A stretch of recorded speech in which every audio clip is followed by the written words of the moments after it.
ਭਗਤਾ ਭਾਈ ਕਾ ਵਿਖੇ ਡੇਰਾ ਪ੍ਰੇਮੀ ਨੂੰ ਅਣਪਛਾਤਿਆਂ ਨੇ ਮਾਰੀ ਗੋਲੀ। ਬਿਲਕੁਲ ਜੀ, ਜਿਹੜਾ ਇਹ ਡੇਰਾ ਪ੍ਰੇਮੀ ਹੈ ਇਹਦਾ ਨਾਂ ਸੀ ਮਨੋਹਰ ਲਾਲ ਜੀ। ਔਰ ਇਹ ਮਨੀ ਚੇਂਜਰ ਦਾ ਕੰਮ ਕਰਦਾ ਸੀ, ਵੈਸਟਰਨ ਯੂਨੀਅਨ ਵਗੈਰਾ ਉਹਨਾਂ ਦਾ ਦੇ ਕੋਲ ਪੈਸਾ ਧੇਲਾ ਹੁੰਦਾ ਸੀ ਜੀ, ਉਹ ਟ੍ਰਾਂਸਫਰ ਕਰਦੇ ਹੁੰਦੇ ਸੀ। ਤੇ ਇਹਨਾਂ ਦਾ ਜਿਹੜਾ ਹੈਗਾ ਇੱਕ ਦੁਕਾਨ ਸੀ ਭਗਤਾ ਬਾਜ਼ਾਰ ਦੇ ਵਿੱਚ ਜੀ। ਕੱਲ ਦੋ ਅਣਜਾਣ ਵਿਅਕਤੀ ਆਏ, ਹਾਂਜੀ, ਉਹਨਾਂ ਦੇ ਕੋਲ ਇੱਕ ਬੈਗ ਸੀ, ਉਹ ਸਿੱਧੇ ਦੁਕਾਨ ਦੇ ਵਿੱਚ ਵੜਦੇ ਹੈ ਜੀ। ਨਕਾਬ ਉਹਨਾਂ ਨੇ ਪਾਏ ਹੋਏ ਸੀ, ਬੈਗ ਦੇ ਵਿੱਚੋਂ ਉਹਨਾਂ ਨੇ ਆਪਣਾ ਵੈਪਨ ਕੱਢਿਆ ਤੇ ਉਹਦੇ ਦੋ ਗੋਲੀਆਂ ਮਾਰਤੀਆਂ ਜੀ। ਇੱਕ ਗੋਲੀ ਉਹਦੀ ਬਾਂਹ 'ਚ ਵੱਜਦੀ ਹੈ, ਦੂਜੀ ਗੋਲੀ ਉਹਦੇ ਸਿਰ ਦੇ ਵਿੱਚ ਵੱਜਦੀ ਹੈ ਔਰ ਬਾਅਦ ਦੇ ਵਿੱਚ ਉਹ ਮੌਕੇ ਤੋਂ ਬਾਈਕ ਦੇ ਜ਼ਰੀਏ ਫਰਾਰ ਹੋ ਗਏ ਜੀ। ਪੁਲਿਸ ਆ ਗਈ, ਉਹਨੂੰ ਐਡਮਿਟ ਕਰਾਇਆ ਗਿਆ, ਹਸਪੀਟਲ ਭਜਵਾਇਆ ਗਿਆ। ਲੇਕਿਨ ਜਦੋਂ ਬਠਿੰਡੇ ਹਾਊਸ ਦੇ ਆਦੇਸ਼ ਯੂਨੀਵਰਸਿਟੀ 'ਚ ਮੈਡੀਕਲ ਯੂਨੀਵਰਸਿਟੀ 'ਚ ਲੈ ਕੇ ਆਏ ਜੀ ਤਾਂ ਇੱਥੇ ਡਾਕਟਰਾਂ ਨੇ ਉਹਨੂੰ ਡੈਡ ਡਿਕਲੇਅਰ ਕਰ ਦਿੱਤਾ ਹੈ ਜੀ। ਮਨੋਹਰ ਲਾਲ ਬਾਰੇ ਜਿਹੜੀ ਗੱਲ ਆਈ ਹੈ, ਮਨੋਹਰ ਲਾਲ ਅਰੋੜਾ ਇਹਦਾ ਨਾਮ ਸੀ। ਆਮ ਪਿੰਡ ਦੇ ਲੋਕ ਦੱਸਦੇ ਆ ਕਿ ਇਹ ਬੰਦਾ ਕੋਈ ਬਹੁਤਾ ਕੰਟਰੋਵਰਸ਼ਲ ਨਹੀਂ ਸੀ ਜੀ, ਲੇਕਿਨ ਡੇਰੇ ਦੇ ਨਾਲ ਇਹਨਾਂ ਦਾ ਪਰਿਵਾਰ ਜੁੜਿਆ ਹੋਇਆ ਸੀ ਜੀ। ਵੱਡੀ ਗੱਲ ਇਹ ਕਿ ਇਹਦਾ ਬੇਟਾ ਇੱਕ ਹੈਗਾ ਜਤਿੰਦਰ, ਜਿਹਨੂੰ ਜਿੰਮੀ ਵੀ ਕਹਿ ਦਿੰਦੇ ਆ, ਜਤਿੰਦਰ ਵੀਰ ਸਿੰਘ ਉਰਫ ਜਿੰਮੀ, ਹਾਂਜੀ, ਜਿੰਮੀ ਚੋਪੜਾ ਵੀ ਕਹਿੰਦੇ, ਉਹ ਡੇਰੇ ਦੇ ਨਾਲ ਕਾਫੀ ਨੇੜੇ ਤੋਂ ਜੁੜਿਆ ਹੋਇਆ ਸੀ ਜੀ। ਔਰ ਭਗਤੇ ਦੇ ਆਲੇ ਦੁਆਲੇ ਜਿਹੜੀਆਂ ਸ਼੍ਰੀ ਗੁਰੂ ਗ੍ਰੰਥ ਸਾਹਿਬ ਦੀ ਬੇਅਦਬੀ ਦੀਆਂ ਕੁਝ ਘਟਨਾਵਾਂ ਹੋਈਆਂ ਸੀ ਜੀ, ਉਹਨਾਂ ਘਟਨਾਵਾਂ ਦੇ ਸੰਬੰਧ ਵਿੱਚ ਪੁਲਿਸ ਨੇ ਕੁਝ ਲੋਕਾਂ ਨੂੰ ਗ੍ਰਿਫਤਾਰ ਕੀਤਾ, ਜਿਹਦੇ ਵਿੱਚ ਜਿੰਮੀ ਵੀ ਗ੍ਰਿਫਤਾਰ ਕੀਤਾ ਸੀ ਜੀ। ਜਿੰਮੀ ਮੇਰਾ ਖਿਆਲ ਹੈ ਵੀ ਇਹਨੂੰ 에ਅਰਪੋਰਟ ਤੋਂ ਗ੍ਰਿਫਤਾਰ ਕੀਤਾ ਗਿਆ ਸੀ ਔਰ ਇਸ ਵੇਲੇ ਉਹ ਜ਼ਮਾਨਤ ਤੇ ਰਿਹਾ ਹੋ ਕੇ ਆਇਆ ਹੈ ਜੀ। ਗੁਰੂ ਗ੍ਰੰਥ ਸਾਹਿਬ ਦੀ ਬੇਅਦਬੀ ਦੀਆਂ ਘਟਨਾਵਾਂ ਨੇ ਤੁਹਾਨੂੰ ਪਤਾ ਵੀ ਸਮੁੱਚੇ ਜਿਹੜਾ ਹੈਗਾ ਸਿੱਖ ਭਾਈਚਾਰੇ ਨੂੰ ਨਹੀਂ ਮੈਂ ਕਹੂੰਗਾ ਸਮੁੱਚੀ ਦੁਨੀਆ ਨੂੰ, ਸਮੁੱਚੀ ਮਨੁੱਖਤਾ ਨੂੰ ਝੰਜੋੜ ਕੇ ਰੱਖ ਦਿੱਤਾ ਸੀ। ਹਾਂਜੀ, ਕਿਉਂਕਿ ਜਿਸ ਗ੍ਰੰਥ ਸਾਹਿਬ ਦੇ ਵਿੱਚੋਂ ਮਨੁੱਖਤਾ ਦੇ ਹੱਕ ਦੇ ਵਿੱਚ ਹਾਦਾ ਨਾਰਾ ਮਾਰਿਆ ਜਾਂਦਾ ਹੈ, ਜਿਹੜਾ ਗੱਲ ਹੀ ਮਨੁੱਖਤਾ ਦੀ ਕਰਦਾ ਹੈ, ਹਾਂਜੀ, ਮਨੁੱਖਤਾ ਦੀ ਭਲਾਈ ਦੀ ਗੱਲ ਕਰਦਾ ਜਿਹੜਾ ਗੁਰੂ ਗ੍ਰੰਥ ਸਾਹਿਬ, ਉਹਦੀ ਬੇਅਦਬੀ ਹੋਣਾ ਇਹ ਚੰਗੀ ਗੱਲ ਨਹੀਂ ਜੀ। ਔਰ ਇਹਦਾ ਬੜਾ ਬੁਰਾ ਅਸਰ ਪਿਆ। ਆਪਾਂ ਨੂੰ ਪਤਾ ਵੀ ਹਾਕਮਾਂ ਨੂੰ ਵੀ ਇਹਨਾਂ ਦੇ ਖਮਿਆਜਾ ਜਿਹੜਾ ਭੁਗਤਣਾ ਪਿਆ, ਸਰਕਾਰਾਂ ਨੂੰ ਬਹੁਤ ਨੁਕਸਾਨ ਉਠਾਉਣਾ ਪਿਆ ਔਰ ਜਿਹੜੀ ਭਾਈਚਾਰਕ ਏਕਤਾ ਉਹਦੇ ਤੇ ਬਹੁਤ ਵੱਡੀ ਸੱਟ ਵੱਜੀ ਹੈ ਜੀ। ਇਹ ਜਿਹੜਾ ਹੈ ਸਿਲਸਿਲਾ ਬੜੇ ਲੰਬੇ ਸਮੇਂ ਤੋਂ ਚੱਲਦਾ ਆ ਰਿਹਾ ਸੀਗਾ ਔਰ ਇਹਦਾ ਅੰਤ ਕੋਈ ਹੁੰਦਾ ਲੱਗਦਾ ਨਹੀਂ ਜੀ। ਕਿਉਂਕਿ ਸਾਡੇ ਜਿਹੜੇ ਪ੍ਰਭੂ ਹੈ, ਮੈਂ ਸਿਆਸੀ ਪ੍ਰਭੂ ਕਹੂੰਗਾ, ਜਿਸ ਢੰਗ ਦੇ ਨਾਲ ਉਹਨਾਂ ਨੇ ਇਸ ਮਾਮਲੇ ਨਾਲ ਨਿਪਟਣ ਦਾ ਯਤਨ ਕੀਤਾ, ਉਹ ਵੀ ਜਿਹੜਾ ਹੈਗਾ ਮੈਂ ਸਮਝਦਾ ਕਿ ਸਕਾਰਾਤਮਕ ਹੋਣ ਦੀ ਬਜਾਏ ਨਕਾਰਾਤਮਕ ਸੀ। ਜੇ ਕਿਸੇ ਬੰਦੇ ਨੇ ਕੋਈ ਬੰਜਰ ਗੁਨਾਹ ਕੀਤਾ ਹੈ, ਉਹਨੇ ਕੋਈ ਗਲਤੀ ਕੀਤੀ ਹੈ, ਉਹਨੂੰ ਪ੍ਰੋਪਰ ਸਜ਼ਾ ਮਿਲ ਜੇ, ਸਜ਼ਾ ਮਿਲਣ ਤੋਂ ਬਾਅਦ ਉਹ ਆਪਣੀ ਗਲਤੀ ਦੀ ਖਿਮਾ ਕਰੇ, ਉਹਨੂੰ ਮਾਫ ਕੀਤਾ ਜਾ ਸਕਦਾ ਹੈ। ਲੇਕਿਨ ਜਿਸ ਢੰਗ ਦੇ ਨਾਲ ਡੇਰਾ ਮੁਖੀ ਨੂੰ ਸਾਹਿਬ ਸ੍ਰੀ ਗੁਰੂ ਗ੍ਰੰਥ ਸਾਹਿਬ ਦੀ ਬੇਅਦਬੀ ਤੋਂ ਪਹਿਲਾਂ ਜਿਹੜਾ ਉਹਨੇ ਆਪਣੇ ਸਲਾਬਪੁਰਾ ਡੇਰੇ ਦੇ ਵਿੱਚ ਗੁਰੂ ਗੋਬਿੰਦ ਸਿੰਘ ਜੀ ਦਾ ਭੇਸ ਧਾਰ ਕੇ ਬਿਲਕੁਲ ਉਹਨਾਂ ਵਰਗਾ ਪੁਸ਼ਾਕਾਂ ਪਹਿਨ ਕੇ, ਜਿਵੇਂ ਉਹਨੇ ਗੁਰੂ ਸਾਹਿਬ ਨੇ ਤਾਂ ਆਪਣੇ ਜਿਹੜੇ ਹੈਗੇ ਆ 5 ਪਿਆਰਿਆਂ ਨੂੰ ਅੰਮ੍ਰਿਤਪਾਨ ਕਰਵਾਇਆ ਸੀ ਔਰ ਇਹਨੇ ਰੂਹ ਅਫਜ਼ਾ ਪਿਆ ਕੇ ਉਹਨਾਂ ਨੂੰ ਇਹ ਕਿਹਾ ਸੀ ਕਿ ਇਹ ਜਾਮੇ ਇਨਸਾਨ ਹੈ ਔਰ ਇਹ ਮੇਰੇ 5 ਪਿਆਰਿਆਂ ਦੇ ਮੁਕਾਬਲੇ ਚ ਇਹਨੇ 7 ਬੰਦਿਆਂ ਨੂੰ ਆਪਦਿਆਂ ਨੂੰ ਇਸ ਤਰ੍ਹਾਂ ਤਿਆਰ ਕੀਤਾ ਸੀ।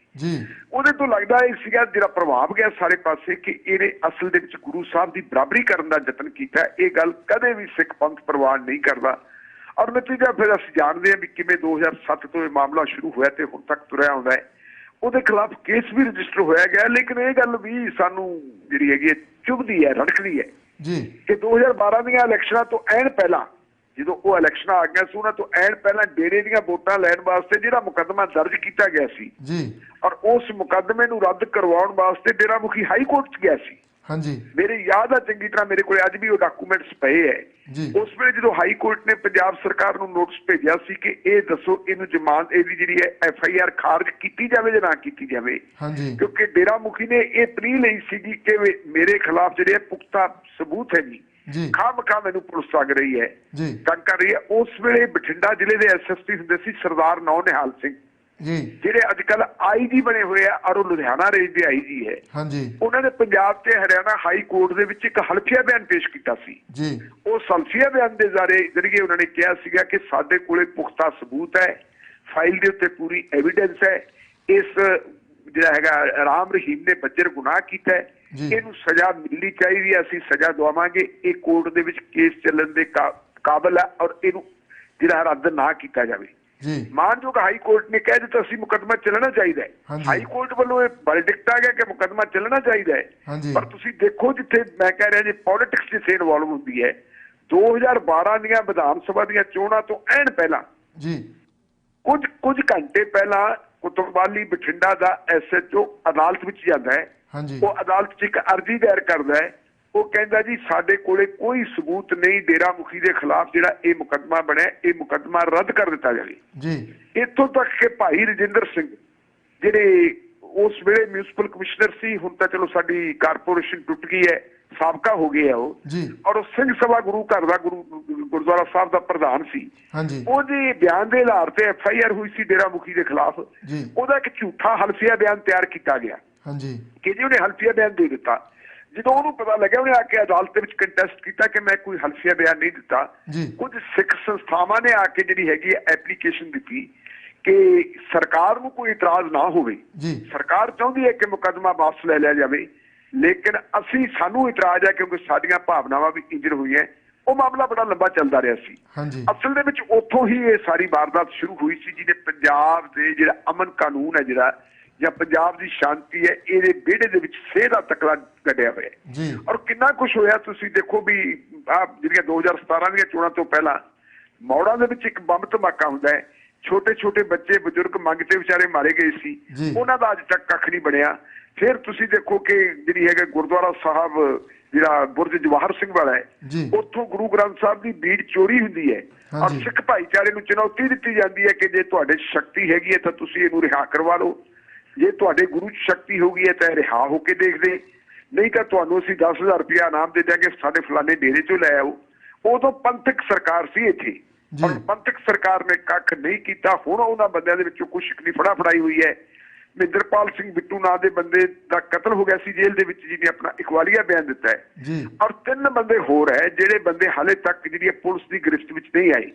ਉਹਨਾਂ ਦੇ ਵਿੱਚੋਂ ਮੈਂ ਹੁਣੇ ਦੇਖ ਹੀ ਰਿਹਾ ਸੀ ਜੋ ਆਪਣਾ ਪ੍ਰੋਗਰਾਮ ਸ਼ੁਰੂ ਹੋਣ ਵਾਲਾ ਹੈ, ਉਹਨਾਂ ਨੂੰ ਭਗੌੜੇ ਕਰਾਰ ਦਿਵਾਉਣ ਵਾਸਤੇ ਵੀ ਜਿਹੜੀ ਹੈਗੀ SIT ਰਣਵੀਰ ਸਿੰਘ ਖੱਟੜਾ ਵਾਲੀ, ਉਹਨੇ ਅਦਾਲਤ ਦੇ ਵਿੱਚ ਐਪਲੀਕੇਸ਼ਨ ਦਿੱਤੀ ਹੈ। ਉਹ 3 ਬੰਦੇ ਕੌਣ ਹੈ ਜੀ? ਹਰਸ਼ ਧੂਰੀ, ਪ੍ਰਦੀਪ ਕਲੇਰ ਤੇ ਸੰਦੀਪ ਬਰੇਟਾ। ਇਹ ਉਹ ਬੰਦੇ ਹੈ ਜਿਹੜੇ ਡੇਰਾ ਸੱਚਾ ਸੌਦਾ ਦੀ ਹਾਈ ਕਮਾਂਡ ਦੇ ਮੈਂਬਰ ਆ, ਉੱਪਰਲੇ ਬੰਦਿਆਂ 'ਚ ਹੈ। ਇਹਨਾਂ ਬੰਦਿਆਂ ਦੀ ਇਨਵੋਲਵਮੈਂਟ ਇਹਦੇ ਵਿੱਚ ਸਾਬਤ ਹੋਈ ਹੈ, ਐਵੀਡੈਂਸ ਹੋ ਗਈ। ਔਰ ਅਦਾਲਤ ਦੇ ਵਿੱਚ ਐਪਲੀਕੇਸ਼ਨ ਦਿੱਤੀ ਹੈ ਪੁਲਿਸ ਨੇ ਕਿ ਇਹਨਾਂ ਬੰਦਿਆਂ ਨੂੰ ਜਿਹੜਾ ਹੈਗਾ ਅਸੀਂ ਵਾਰੰਟ ਤੁਸੀਂ ਜਾਰੀ ਕੀਤੇ, ਅਸੀਂ ਇਹਨਾਂ ਨੂੰ ਲੱਭਦੇ ਹਾਂ, ਲੱਭ ਨਹੀਂ ਰਹੇ। ਹੁਣ ਮਾਨਯੋਗ ਅਦਾਲਤ ਨੇ ਨੋਟਿਸ ਜਾਰੀ ਕੀਤਾ ਹੈ, ਅਦਾਲਤੀ ਨੋਟਿਸ ਜਾਰੀ ਕੀਤਾ ਕਿ 18 ਤਾਰੀਖ ਤੱਕ 18 ਨਵੰਬਰ ਤੱਕ ਤੁਸੀਂ ਆਪਣੇ ਆਪ ਜਿਹੜਾ 18 ਦਸੰਬਰ ਤੱਕ ਤੁਸੀਂ ਆਪਣੇ ਆਪ ਜਿਹੜੇ ਪੇਸ਼ ਹੋ ਜਾਓ, ਅਦਾਲਤ ਦੇ ਕੋਲੇ ਪਹੁੰਚ ਜਾਓ। ਜੇ ਨਾ ਪਹੁੰਚੋਗੇ ਤਾਂ ਤੁਹਾਨੂੰ ਇਸ਼ਤਿਹਾਰੀ ਮੁਜਰਮ ਭਾਵ ਭਗੌੜੇ ਕਰਾਰ ਦੇ ਦਿੱਤਾ ਜਾਊਗਾ। ਇਸੇ ਸਮੇਂ ਦੇ ਵਿੱਚ ਜੋ ਇਹ ਕੁਛ ਹੋਇਆ ਤਾਂ ਆ ਭਗਤਾ ਭਾਈਕੇ ਦੇ ਵਿੱਚ ਇੰਸੀਡੈਂਟ ਹੋਈ ਹੈ। ਇਸ ਇੰਸੀਡੈਂਟ ਨੂੰ ਵੀ ਜਿਹੜੀ ਹੈਗੀ ਹੈ ਛੋਟੀ ਨਹੀਂ ਸਮਝਣਾ ਚਾਹੀਦਾ ਹੈ, ਬਹੁਤ ਵੱਡੀ ਹੈ। ਵਾਰ-ਵਾਰ ਇਹ ਗੱਲ ਚੱਲਦੀ ਆ ਰਹੀ ਹੈ ਕਿ ਪੰਜਾਬ ਦੇ ਕਿਸਾਨ ਅੰਦੋਲਨ ਦੇ ਪੱਜ ਹੇਠ ਕੁਝ ਲੋਕ ਅਜਿਹੇ ਵੀ ਹੈ ਜਿਹੜੇ ਇੱਥੋਂ ਦੀ ਜਿਹੜੀ ਹੈਗੀ ਹੈ ਸਿਜ਼ਾ ਨੂੰ ਖਰਾਬ ਕਰਨਾ ਚਾਹੁੰਦੇ ਹੈ। ਜ਼ਰੂਰੀ ਨਹੀਂ ਅਸੀਂ ਉਹਨਾਂ ਨੂੰ ਇਹ ਨਹੀਂ ਕਹਿ ਸਕਦੇ ਕਿ ਉਹ ਸਿੱਖ ਭਾਈਚਾਰੇ ਨਾਲ ਜਾਂ ਸਿੱਖ ਸੰਸਥਾਵਾਂ ਨਾਲ ਜੁੜੇ ਹੋਏ ਲੋਕ ਹੈ। ਕਈ ਵਾਰੀ ਇਹੋ ਜਿਹੇ ਬੰਦੇ ਵੀ ਹੁੰਦੇ ਹੈ ਜਿਨ੍ਹਾਂ ਨੂੰ ਪਤਾ ਕਿ ਹੁਣ ਝਗੜਾ ਇਹਨਾਂ ਦਾ ਚੱਲਦਾ, ਲੜਾਈ ਇਹਨਾਂ ਦੀ ਚੱਲਦੀ ਹੈ, ਸਿਰ ਤਾਂ ਇਹਨਾਂ ਦੇ ਲੱਗ ਜਾਣੇ, ਔਰ ਉਹ ਲੋਕ ਇਹੋ ਜਿਹੇ ਮੌਕੇ ਦਾ ਫਾਇਦਾ ਉਠਾਉਂਦੇ ਹੈ। ਸੋ ਜੋ ਕੁਛ ਹੋਇਆ ਵਿਅਕਤੀ ਚਾਹੇ ਕੋਈ ਵੀ ਹੋਵੇ, ਕਿਸੇ ਵੀ ਧਰਮ ਨਾਲ ਹੋਵੇ, ਕਿਸੇ ਵੀ ਮਜ਼ਹਬ ਨਾਲ ਹੋਵੇ, ਕਿਸੇ ਵੀ ਸੰਪਰਦਾਇ ਨਾਲ ਹੋਵੇ, ਉਹਦੀ ਮੌਤ ਹੁੰਦੀ ਹੈ, ਇਹ ਮਾੜੀ ਗੱਲ ਹੈ, ਨਹੀਂ ਹੋਣੀ ਚਾਹੀਦੀ। ਪਰ ਨਾਲ ਇੱਥੇ ਹੈ ਕਿ ਕਿਉਂਕਿ ਇਹਦੇ ਤੇ ਦੂਜਾ ਜਿਹੜਾ ਹੈਗਾ ਭਾਈਚਾਰਾ, ਕੁਝ ਲੋਕਾਂ ਨਾਲ ਮੇਰੀ ਵੀ ਕੱਲ ਸ਼ਾਮੀ ਗੱਲ ਹੋਈ, ਉਹ ਜਸਟੀਫਾਈ ਕਰ ਰਹੇ ਸੀ ਇਸ ਗੱਲ ਨੂੰ। ਉਹ ਕਹਿੰਦੇ ਵੀ ਜੇ ਸਾਡੇ ਗੁਰੂ ਦਾ, ਸਾਡੇ ਬਾਪ ਦਾ ਨਰਾਦਰ ਹੁੰਦਾ ਹੈ ਤਾਂ ਫਿਰ ਜਿੰਮੀ ਦੇ ਬਾਪ ਦਾ ਨਰਾਦਰ ਵੀ ਕਿਉਂ ਨਾ ਹੋਵੇ। ਤੇ ਮੈਂ ਉਹਨਾਂ ਨੂੰ ਇਹੀ ਗੱਲ ਕਹਿ ਰਿਹਾ ਸੀ ਬਾਰ-ਬਾਰ ਵੀ ਗੱਲ ਤੁਹਾਡੀ, ਤੁਸੀਂ ਜੇ ਤਰਕ ਦਿੰਦੇ ਹੋ, ਤੁਹਾਡਾ ਤਰਕ ਤੁਹਾਨੂੰ ਠੀਕ ਲੱਗਦਾ ਹੈ, ਲੇਕਿਨ ਸਾਡੀ ਬਾਣੀ, ਸਾਡੀ ਗੁਰਬਾਣੀ, ਸਾਡੇ ਗੁਰੂ ਸਾਹਿਬਾਨ ਕੀ ਕਹਿੰਦੇ ਆ, ਤੁਸੀਂ ਇਹਨੂੰ ਵੀ ਪੜ੍ਹ ਲਓ ਕਿ ਜਿਹੜੇ ਸਾਨੂੰ ਉਹਨਾਂ ਨੇ ਉਪਦੇਸ਼ ਦਿੱਤੇ ਹੈ, ਉਹ ਉਪਦੇਸ਼ ਸਾਨੂੰ ਦਿੱਤੇ ਹੈ ਕਿ ਬਦਲੇ ਦੀ ਭਾਵਨਾ ਦੇ ਨਾਲ ਤੁਸੀਂ ਮਨੁੱਖਤਾ ਦਾ ਘਾਣ ਨਾ ਕਰੋ ਜਿਹਨੇ ਗੁਨਾਹ ਕੀਤਾ ਹੁੰਦਾ ਹੈ। ਬੜੇ ਵਾਰੀ ਗੱਲ ਆਈ, ਆਪਣੀਆਂ ਗੱਲਾਂ ਆਈਆਂ ਕਿ ਬਹੁਤ ਸਾਰੇ ਲੋਕ ਆ ਫਰਜ਼ ਕਰੋ ਮੈਂ ਗੁਨਾਹ ਕੀਤਾ ਹੈ, ਮੇਰੇ ਗੁਨਾਹ ਦੀ ਸਜ਼ਾ ਮੈਨੂੰ ਮਿਲੇ, ਮੇਰੇ ਗੁਨਾਹ ਦੀ ਸਜ਼ਾ ਮੇਰੀ ਔਲਾਦ ਨੂੰ ਨਹੀਂ ਮਿਲਣੀ ਚਾਹੀਦੀ। ਜਾਂ ਮੇਰੇ ਬੇਟੇ ਨੇ ਕੋਈ ਗੁਨਾਹ ਕਰ ਲਿਆ ਤੇ ਉਹਦੇ ਵਿੱਚ ਮੈਨੂੰ ਡਿਫੇਮ ਨਹੀਂ ਕਰਨਾ ਚਾਹੀਦਾ। ਹੁਣ ਬਹੁਤ ਸਾਰੇ ਲੋਕ ਉਹ ਹੈ ਜਿਹੜੇ ਲੋਕ ਇਸ ਵੇਲੇ ਪੰਜਾਬ ਦੀ ਗੱਲ ਕਰ ਰਹੇ, ਸਿੱਖੀ ਕਿਸਾਨੀ ਦੀ ਗੱਲ ਕਰ ਰਹੇ, ਸਿੱਖੀ ਦੀ ਗੱਲ ਕਰ ਰਹੇ ਹੈ, ਤੇ ਮੈਂ ਉਹਨਾਂ ਲੋਕਾਂ ਦੇ ਪਿਛੋਕੜ ਨੂੰ ਜਾਣਦਾ ਕਿ ਉਹਨਾਂ ਦਾ ਪਿਛੋਕੜ ਕਿਹਾ। ਚੰਦੀ ਭਾਜੀ ਨੇ ਮੈਨੂੰ ਕਈ ਵਾਰੀ ਕਿਹਾ ਕਿ ਆਪਾਂ ਗੱਲ ਕਰੀਏ, ਉਹ ਕਰਨੀ ਚਾਹੀਦੀ ਹੈ। ਮੈਂ ਉਹਨਾਂ ਨੂੰ ਇਹ ਗੱਲ ਕਹੀ ਸੀ ਕਿ ਕਈ ਵਾਰੀ ਬਾਪ ਦਾ ਗੁਨਾਹ ਹੁੰਦਾ ਤੇ ਬਾਪ ਦੇ ਗੁਨਾਹ ਦੀ ਸਜ਼ਾ ਬੱਚੇ ਨੂੰ ਨਹੀਂ ਮਿਲਣੀ ਚਾਹੀਦੀ, ਆਪਾਂ ਨੂੰ ਗੁਰੇਜ਼ ਕਰਨਾ ਚਾਹੀਦਾ।